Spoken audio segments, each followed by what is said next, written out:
오늘 함께 오신 하나님의 말씀은 갈라디아서 5장 22절에서 23절, 우리 골로새서 1장 20절 말씀 같이 보시겠습니다. 오직 성령의 열매는 사랑과 희락과 화평과 오래 참음과 자비와 양선과 충성과 온유와 절제니 이 같은 것을 금지할 법이 없느니라. 그의 십자가의 피로 화평을 이루사 만물 곧 땅에 있는 것들이나 하늘에 있는 것들을 그로 말미암아 자기와 화목해 되기를 기뻐하심이라. 아멘. 할렐루야. 하나님의 크신 사랑과 은총이 오늘 육부 예배에 나오신 모든 이들에게 충만하시길 주님의 이름으로 축원합니다. 우리 옆 사람과 같이 한번 인사합시다. 하나님이 당신을 사랑하시니 저도 당신을 사랑합니다. 하나님이 당신을 사랑하시니 저도 당신을 사랑합니다. 네, 사랑합니다. 반갑습니다. 오늘 갈라디아서 그리고 골로새서의 말씀을 통하여서 성령의 열매 화평에 대하여 하나님 말씀 전하도록 하겠습니다. 이 땅에 역사가 시작된 이래로 전쟁은 얼마나 있었을까요? 여러분의 생각은 어떻습니까? 전쟁한 날이 더 많았을까요? 평화한 날이 더 많았을까요? 도대체 이 지구촌에 전쟁이 얼마나 있었을까라고 하는 이 질문에 미국의 역사학자요 철학자인 윌 듀란트 박사가 그의 아내인 아리엘 듀란트 박사와 함께 1968년에 쓴 역사의 교훈이라고 하는 책에서 이렇게 말합니다. 지난 3421년 동안 전쟁을 치르지 않은 기간은 불과 286년에 불과하다.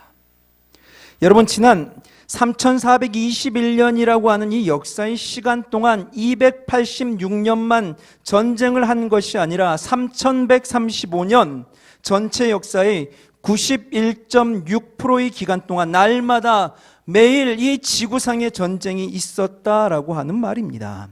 이걸 1년으로 환산하면 365일 가운데 334일이나 이 지구상에는 전쟁이었다라는 겁니다.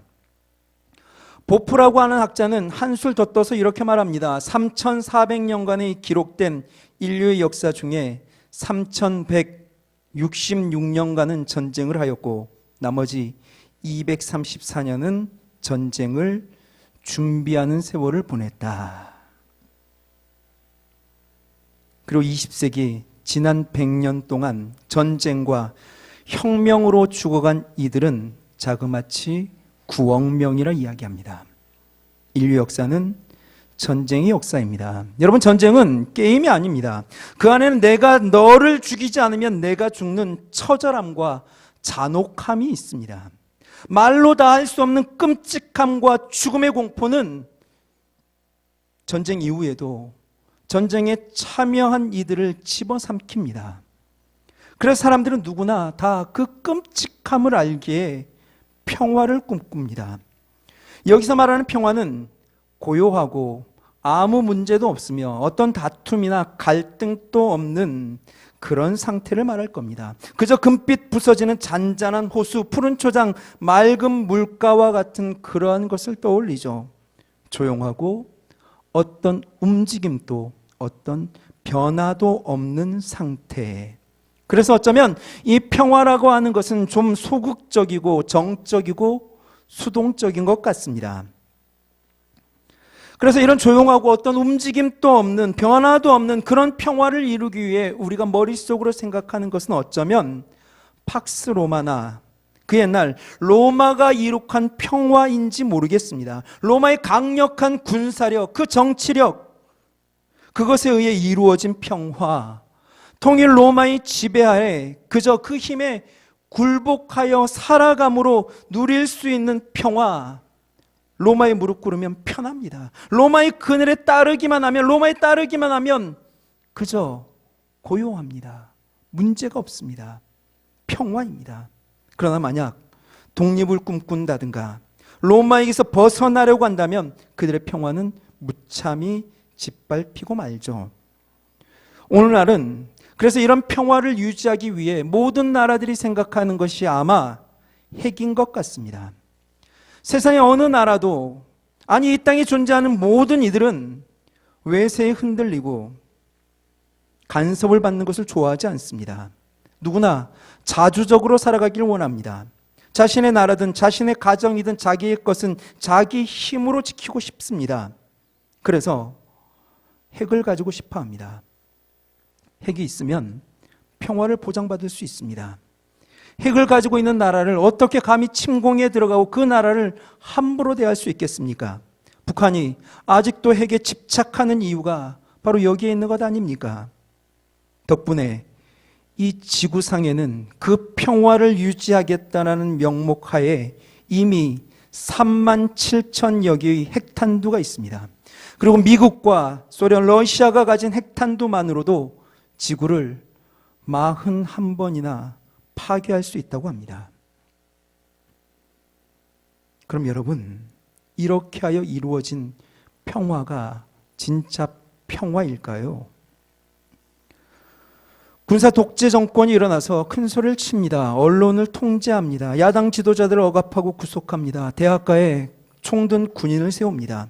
반대하는 자들을 잔인하게 숙청합니다. 자기들 하고 싶은 대로 행하고 살아갑니다. 그런데 그 칼날이 두려워 어느 누구도 반항하지 못합니다. 조용하죠. 조용할 수밖에 없죠. 막강한 권력을 이용해 기업을 좌지우지합니다. 검찰과 법원을 제 맘대로 조정합니다. 재판을 어그러지게 합니다.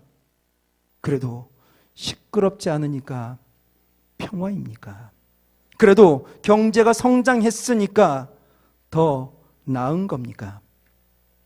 사용자가 노동자를 착취합니다. 자기 배만 두들깁니다. 미래에 대한 투자나 사원에 대한 복리는 신경도 쓰지 않습니다. 그저 하는 것이 정권의 비위나 맞춥니다. 사과박스, 골프채, 찻대기에 특혜받는 것에만 급급합니다. 그래도 그것으로 인해 회사 다닐 수 있으니까, 그래도 매달 월급이 나오니까 괜찮다고 말합니다. 노조 설립을 교묘하게 방해합니다. 노동자의 인권을 유린합니다. 부당해고와 불법적인 온갖 짓을 저지릅니다.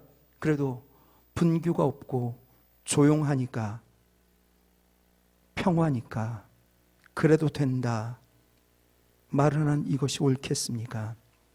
평화로운 가정을 이야기해도 마찬가지입니다. 남편이 아내를 매일 구타합니다. 폭력을 행사합니다. 그러나 대들거나 싸우면 갈등이 일어나니까 안 됩니다. 시끄러워지고 큰 소리가 나니까 엄마가 그냥 좀 맞아. 난 집 시끄러운 거 싫으니까 엄마가 좀 대충 맞고 살면 안 돼, 그럽니다. 한 달이 지나도 1년이 지나도 전부 다 자기 방에 처박혀서 서로 얼굴을 맞대지 않습니다. 말 한마디 하지 않습니다. 말하면 싸우니까, 다투니까, 시끄러워지니까, 소리가 나니까, 그래서 그렇게 살아갑니다. 그러면서 평화라고 말합니다. 이것이 평화 맞습니까? 소위 평화로운 교회도 마찬가지입니다. 평화로운 교회에서는 말을 많이 하면 안 됩니다. 말을 하면 다툼이 일어납니다. 갈등이 생깁니다. 이 다툼이 평화를 깨뜨리고 문제를 일으킨다 말을 합니다. 그래서 교회에서는 잠잠하라라고 말을 합니다. 평화를 위해 말보다는 기도를 하라고 말을 합니다. 화평을 이루기 위해서 은혜로 넘어가자 이야기합니다. 속도원이 1년 동안 예배를 드리지 않는데, 신앙생활을 엉망으로 하는데, 세상에서 함부로 살아가는데, 말을 하면 괜히 싸움이 날 것 같으니까 두 눈 질끈 감고 돌아섭니다. 예배 태도가 엉망이고 교회 와서는 친구들만 괴롭히고 살아가는데 말이라도 꺼내면 혹시 교회 안 나올까 봐 골치 아파지니까 그러면서 외면합니다. 한 번이라도 찾아가 그 모습을 지적하고 그렇게 하면 안 된다라고 말을 해야 되는데, 하나님이 지금 보고 계신데 그렇게 살 수 없다고 말하는 대신에 화평을 이루겠다고, 평화를 유지하겠다고 참습니다. 속이 다 썩어 들어가고 쳐다만 봐도 열불이 나는데 뭐 무서워서 피하나, 더러워서 피하지, 괜히 이야기하면 나만 손해야, 그러면서 외면하는 것, 그렇게 살면 안 되는 거 뻔히 알지만 찾아가서 집사님, 권사님 그러면 안 됩니다 말하는 대신에 그들을 품고 회복시키기보다는 문제를 만들기 싫다고, 평화를 깨트릴 수 없다고 목이 터져라 대신 찬양을 하고 엎드려서 고래고래 소리를 지르고 기도하고 하나님께 부르짖고 나면, 그래서 조금 안정이 되면 평화로다 말하는 이것이 진짜 평화겠습니까? 여러분, 이러한 것들이 정말 성령의 열매로서 화평, 평화라고 말할 수 있겠습니까?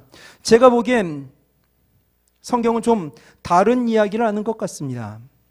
성령의 열매로서의 화평은 원어로 신약에서는 에이레네라 이야기하고 구약에서는 샬롬을 말합니다. 신구약을 합치면 이 말들은 400번 이상 성경에 등장합니다. 그만큼 중요하다는 거죠. 그리고 그것이 하나님의 속성이라는 뜻입니다. 우리말 성경에는 이 에이레네 샬롬을 평화, 화평, 평강, 평안, 안녕 등으로 번역합니다. 우리말에서는 각각 그 단어가 주는 느낌이 다르지만 성령의 열매인 에이레네 샬롬은 이 모든 것을 다 포함합니다. 그것이 하나님의 성품입니다. 성령의 사람이 소유한 성령의 열매를 말합니다. 보통 성경에서 화평, 이 평화와를 이야기할 때 함께 등장하는 단어가 있다면 그것은 화목이라고 하는 단어입니다. 우리가 읽은 본문 골로새서 말씀이 그렇게 이야기를 하죠. 우리 다 같이 한번 한 목소리 읽어봅시다. 그의 십자가의 피로 화평을 이루사 만물 곧 땅에 있는 것들이나 하늘에 있는 것들을 그로 말미암아 자기와 화목해 되기를 기뻐하심이라. 아멘. 화평을 이루사 자기와 화목해 되기를 기뻐하신다라고 말을 합니다. 또 로마서 12장 18절은 이렇게 이야기합니다. 읽어봅시다.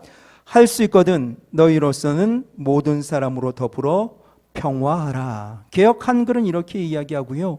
개역 개정은 이 똑같은 절을 이렇게 말합니다. 할 수 있거든 너희로서는 모든 사람과 더불어 화목하라.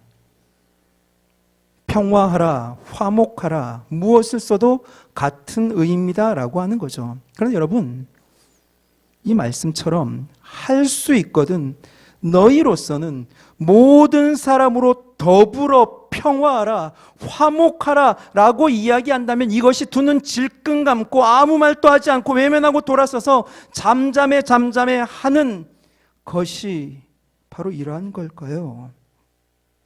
틀림없이 이런 것과는 거리가 먼 개념입니다.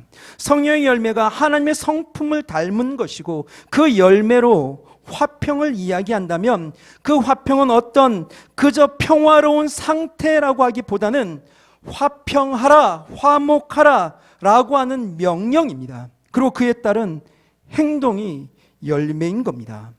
그래서 성령의 열매로서의 화평은 푸른 초장 맑은 물가와 같은 잠잠함이 아니라 그 잔잠함이 아니라 찬송가 462장에 가깝습니다. 이런 찬양입니다. 큰 물결이 설레는 어둠 바다 저 등대의 불빛도 희미한데 이 풍랑에 배저 항해하는 주 예수님 입의 사공이라. 큰 물결이 설렌답니다. 어두운 바다랍니다. 등대의 불빛도 희미하답니다. 모든 것이 위태롭고 불안하고 위험합니다. 그런데 후렴은 뭐라 그런지 아십니까? 나 두려움 없네 라고 말을 합니다. 나 두려움 없네. 어떻게 이렇게 말할 수 있는 겁니까? 주 예수님이 이 배의 사공이고 주 예수님이 늘 깨어 계시기 때문입니다. 이거면 되는 거죠. 따라서 성경이 말하는 화평은 잠잠함, 어떤 평안으로 가득 차 있는 그러한 상태가 아니라 평화 만들기, 피스메이킹에 가깝다라고 말할 수 있습니다. 하나님께서 우리와 화해, 화목, 화평을 이루기 위해 사용하신 것은 십자가입니다. 이 십자가로 하나님은 하늘과 땅에 있는 모든 피조물들로 하나님께 나아갈 수 있는 길을 열어놓으셨습니다. 십자가 위에서 죽으신 그 예수 그리스도의 피로 인하여 그 보혈로 인해 만물이 하나님과 화해하게 되었습니다. 화평하게 되었고 화목을 이루게 되었습니다. 실제로 그리스도가 이루어 놓으신 이 평화, 그저 고요한 상태나 아무 문제 없이 산 듯 죽은 듯 그저 잔잔한 상태, 어떤 다툼이나 갈등이 없는 그것과는 거리가 멉니다. 십자가를 통하여 이룬 화평과 화목은 물론 하나님의 철저한 계획과 의도와 방법과 뜻이 있었지만 그 안에는 엄청난 음모와 배신이 있었습니다. 고발과 신문이 있었고 감금과 채찍질이 있었습니다. 피 튀기는 폭력과 강압, 조롱과 수치, 고통과 고난으로 가득 찬 그곳에서 예수 그리스도의 순종과 희생으로 만들어진 것이 십자가의 화목이고 화평입니다. 그런 면에서 보면 성령의 열매로서 이야기하는 화평은 오히려 소극적이기보다는 적극적이고 정적이기보다는 역동적이며 수동적이기보다는 능동적이라 말할 수 있습니다. 그도 그럴 것이 여러분 어떻게 평화를 이야기하는데 그 평화를 만들려고 하는데 그 평화를 그 화평을 방해하는 것들과의 투쟁이 없이 화평이 어떻게 저절로 이루어질 수 있단 말입니까? 누군가가 그곳에 들어가 화평을 이루는 사람이 되었다면 그것은 그저 흘러가는 시간 안에 두 눈 꼭 감고 외면하고 무시함을 통하여 이루어진 것 아닙니다. 화평을 깨트리는 것들과의 어마어마한 투쟁과 몸부림과 노력이 있었기에 가능한 겁니다. 그것이 물론 악을 악으로 제압하지 않고 악을 선으로 이기는 상황이 되었다 하더라도 마찬가지인 겁니다. 하버드와 예일 대학 교수를 지낸 헨리 나우에는 노년에 대학 교수 자리를 버리고 6명의 장애인과 4명의 봉사자가 함께 사는 캐나다 토론토의 라루시 데이브레이크 공동체로 들어갑니다. 그곳에서 나우에는 간질 환자이자 지체장애, 정신장애를 가지고 사는 아담이라고 하는 청년을 돌봅니다. 그는 수시로 발작을 일으킵니다. 그래서 다른 사람의 도움 없이는 꼼짝도 할 수 없고 한순간도 살 수 없습니다. 이곳에서 헨리 나우엔이 하는 일은 그의 뛰어난 지성도 명예도 영성도 사용하지 않는 일입니다. 그저 아담에게 밥을 떠먹여주고 옷을 입혀주고 이를 닦아주고 목욕을 시켜주는 일들입니다. 허드렛 일이죠. 아담은 전적으로 무력하고 연약합니다. 그런데 나우에는 그런 아담에게서 세상에 살면서 한 번도 얻지 못한 평안을 얻었다 말을 합니다. 이것은 아담의 부모도 마찬가지였습니다. 나우엔이 아담 부모에게 아담이 당신에게 해준 일이 무엇입니까? 라고 묻자 그들은 이렇게 말합니다. 그 애는 우리에게 평안을 주었지요. 우리의 평안의 아들이지요. 여러분, 이 평화가 어떻게 만들어진 것이라 생각합니까? 내 삶을 깎아내는 노력으로 시작된 것 아니겠습니까? 교수라고 하는 그 명성과 지위, 힘과 재주, 지식과 노하우, 내 삶의 패턴까지도 다 포기했습니다. 자기만의 고집과 생각, 경험, 이루어 놓은 모든 업적, 성과 다 내려놓는 투쟁이 있었습니다. 전적으로 무기력하고 무능한 이 청년의 삶에 자기 모든 시간을 맞추기 위한 몸부림이 있었기 때문에 얻어진 결과가 평안입니다. 그곳에는 정적인 것 같지만 역동적인 사랑이 있었고, 수동적인 것 같지만 능동적인 희생이 있었으며, 소극적인 것 같지만 적극적인 섬김이 있었기 때문에 이루어진 평화였던 겁니다. 내가 높아져 평화를 얻을 수 없습니다. 내 업적을 자랑하고 뽐내면서 화목을 얻을 수 없습니다. 내 판단과 내 생각, 내 것들을 십자가에 못 박으려고 하는 투쟁 없이 결단코 평안은 누릴 수 없습니다. 헨리 나우에는 또 이런 말을 합니다. 평화 만들기는 모든 기독교인의 전적인 사명이다. 평화 만들기는 모든 기독교적 임무 중 가장 우선순위이다. 그리고 그는 이 평화를 만들기 위해 두 눈 질끈 감고 기도만 하지 않았습니다. 평화 만들기를 위해 1965년 마틴 루터 킹이 이르는 평화행진에 참여합니다. 1970년대에는 대학가에서 베트남 전쟁 반대 연설자로 나섰고 핵잠수함 기지를 찾아가 평화 미사를 올려드립니다. 1980년대에는 로널드 레이건 대통령의 콘트라 전쟁에 반대하여 니카라구아 국경에서 열린 평화행진에 참여합니다. 1991년에는 걸프 전쟁 전야에 워싱턴에서 반전 연설을 했습니다.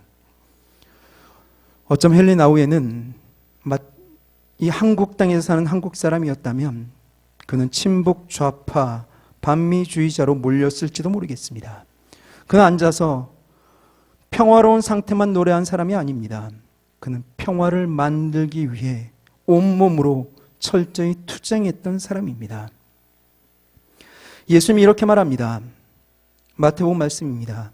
내가 세상에 화평을 주러 온 줄로 생각지 말라. 화평이 아니요 검을 주러 왔노라. 내가 온 것은 사람이 그 아비와 딸이 어미와 며느리가 시어미와 불화하게 하려 함이니 사람의 원수가 자기 집안 식구리라. 이 말씀을 읽으면 여러분들은 어떻습니까?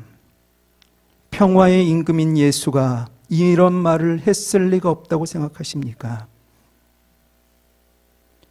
예수님이 이 땅에 오심을 통해 이 땅은 엄청난 소요가 일어났습니다. 그 불교 집안이 그런 싸움이 일어난 이유, 예수 믿는 며느리가 들어옴을 통하여 그 어마어마한 갈등과 싸움이 벌어진 이유, 예수가 이 땅 가운데 오셨기 때문이고 그 며느리가 예수를 받아들였기 때문 아닙니까? 그 조상대대로 유교 집안의 자식이 예수 믿고 목사 된다고만 하지 않았다라고 한다면 그 가정에 그런 괴로움 없었을지도 모릅니다. 지금도 매해 순교자의 숫자는 늘어나고 있습니다. 지난 2019년 10월 1일부터 2020년 9월 30일까지 무려 4,761명 기독교인들이 신앙 때문에 살해당했습니다. 평균적으로 매일 13명의 기독교인이 신앙 때문에 목숨을 잃은 겁니다. 2016년에는 그 기독교의 박해가 최악이었는데 1년 동안 약 9만 명 이상이 순교를 당합니다. 이것은 6분의 1명꼴로 기독교인이 순교를 당한 겁니다. 다툼도 분쟁도 싸움도 없이 어떤 문제나 어려움도 없이 잘 살았을 것 같은 그들에게 예수님이 오셔서 그 마음에 좌정하시게 되니 그 안에서 시작된 그 구원 역사로 인해 이전은 아무렇지도 않게 즐기고 누리던 세상의 쾌락이 예수를 믿는 순간부터 걸림이 생기기 시작했던 겁니다. 그전에 나쁜 놈이니까 미워하는 것 당연하고 버릇없이 구는 놈 나도 똑같이 욕해주고 돌아서서 안 보면 그만이었는데 예수 믿고 나서는 그게 안 되잖아요. 왠지 찾아가 사과하지 않으면 견디지 못하겠고 그전에는 그런 일이 있어도 잠만 잘 잤는데 이제는 잠이 오지 않아 뒤척이고 그래서 전화해서 미안하다고 이야기하시면 안 되는 그런 것들, 예수님이 오시지만 않았다면 이 땅이 평화했을 거다. 정말 맞는 말일까요? 그래서 정말 예수님이 하늘 보좌를 버리시고 내려오지 않았다면 이 세상이 괜찮았을까요? 그것은 어떠한 해결도 어떠한 평안도 아닙니다. 평화의 왕이 죄악으로 가득 찬 이 땅에 오셨습니다. 구원을 선포하십니다. 죄의 결박을 깨뜨리시고 사망하신 그 사건을 벌이셨는데 그 안에 소요가 어떻게 일어나지 않겠습니까? 진정한 화평을 이루기 위해 죄와 불의, 부정과 싸우는 투쟁 없이 어떻게 진정한 화평이 이루어질 수 있겠습니까? 성령의 열매가 사랑이다, 희락이다 말을 하면 그것은 어떤 감정적인 것을 의미하는 것이 아닌 의지적인 결단을 의미한다고 말씀드렸습니다. 처음부터 갖고 태어난 상태를 이야기하는 것이 아니라 사랑하라, 기뻐하라 라고 하는 명령과 그에 따른 행동을 의미한다고 말씀드렸습니다. 화평도 마찬가지입니다. 성령의 열매로서의 화평은 그저 고요하고 안정된 것을 말하는 것이 아니라 평화를 이루라 라고 하는 명령과 그에 따른 행동의 의미가 담겨져 있음을 기억하실 수 있길 바랍니다. 평화의 기도가 바로 이것을 증명합니다. 우리 다 같이 한번 읽어보겠습니다. 주여 나를 평화의 도구로 써 주소서. 미움이 있는 곳에 사랑을, 상처가 있는 곳에 용서를, 분열이 있는 곳에 일치를, 오류가 있는 곳에 진리를, 의심이 있는 곳에 믿음을, 절망이 있는 곳에 소망을, 어둠이 있는 곳에 광명을, 슬픔이 있는 곳에 기쁨을 심게 하소서. 아멘. 여러분, 미움과 상처, 분열과 오류, 의심과 절망, 어둠과 슬픔으로 가득 찬 그곳에 들어가 그것을 몰아내고 사랑, 용서, 일치, 진리, 믿음, 소망, 광명, 기쁨을 심길 원하는데 두 눈 질끈 감으면 됩니까? 그저 가만히 앉아있기만 하면 이런 것들이 저절로 이루어집니까? 성령의 열매로서의 화평은 그냥 그렇게 앉아있는 것이 아닙니다. 절대로 소극적이고 수동적이며 정적이지 않습니다. 예수 그리스도의 십자가를 떠올리십시오. 평화의 왕으로 오셔서 그 미움과 상처, 분열과 오류 이런 것들을 십자가에서 사망시키시고 부활의 첫 열매가 되어 우리에게 평화를 주신 그 예수 그리스도의 투쟁을 떠올리십시오. 평화의 기도는 이렇게 계속 이어갑니다. 위로받기보다는 위로하고, 이해받기보다는 이해하며, 사랑받기보다는 사랑하게 하소서. 우리는 줌으로써 받고 자기를 버려 죽음으로써 영생을 누리기 때문입니다. 주여 나를 평화의 도구로 써 주소서. 평화를 만드는 사람으로서 하나님께서 우리에게 요구하시는 것은 그저 아무 말도 하지 않고 입 닫고 다툼과 분쟁을 일으킬 것들을 사전에 차단하는 그런 행동을 통하여 얻는 평화가 아닙니다. 먼저 다가가는 겁니다. 먼저 찾아가 손을 내어 밀므로 분열과 미움, 어둠과 슬픔이 가득한 곳에 생채기를 내는 겁니다. 그것을 통하여 굳어진 관계를 회복시키는 것입니다. 이것이 진정한 성령의 열매로서의 화평인 것입니다. 이 마음을 소유한 자가 성령의 사람입니다.